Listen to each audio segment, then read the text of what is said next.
So while we're here today on farm, we're going to put our granulated product under the test by spreading it up to 36 metres. So as well as the physical properties of fertiliser, we need to be considering the chemical makeup of the fertiliser by way of the nutrients that are in there. Typically nitrogen has been the mainstay when it comes to applications and products, but we should also now consider the sulphur element to that product, because we know that 90% or more of soils are now not delivering the sulphur the crop actually requires. That brings into then the discussion about how best to manage that sulphur, and that really is then down to the choice of product. When we're looking at nitrogen and sulphur grades, then we can either choose ones with high levels of sulphur or low levels of sulphur. But what we should do is really think about the amount that the crop requires, and then how the sulphur actually behaves by way of a nutrient. And there's things to consider there really very much are the mobility of that sulphur. That is very similar to nitrogen when it comes to the soil. So in other words, it can be lost through water movement, through leaching, out of the profile fairly quickly.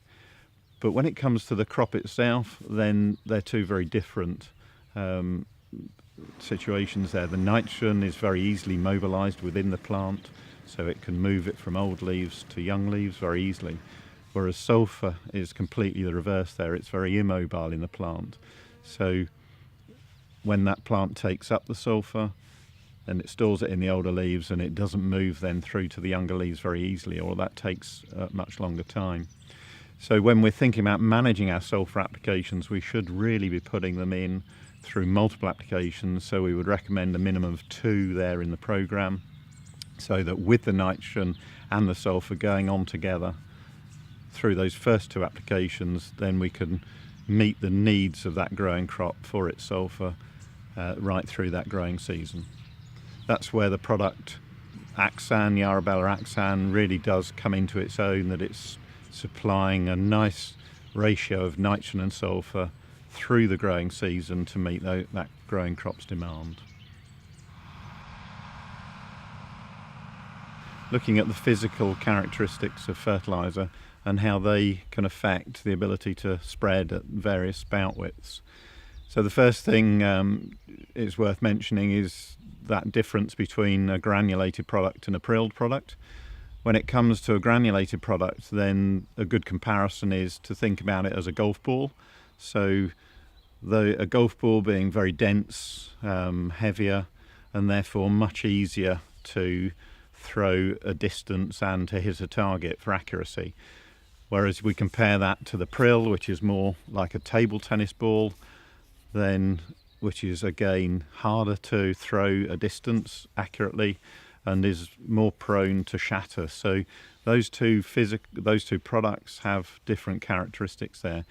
So really, as we want to move up the bout width when we're spreading fertiliser from 24 metres to 30 metres to 36 and beyond, then we really do start to focus on the benefits of a granulated product.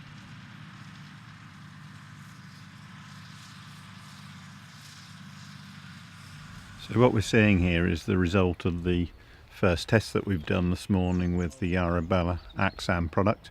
We've put it over the trays at 30 metres. The product has then been transferred from those trays into the tubes.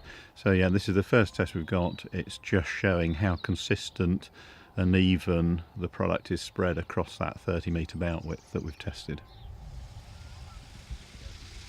Yeah, so we've now widened the bout width with which we're testing, so we've gone from the 30 metres up to the 36 metres, so laid the trays out accordingly, used the spreader settings that the book is telling us with the product, the granulated YaraBela Axan here, and again now can show with that test that we've got a nice even application rate right across the bout width. So going from that 30 up to 36 metres, we haven't compromised the evenness of the application there.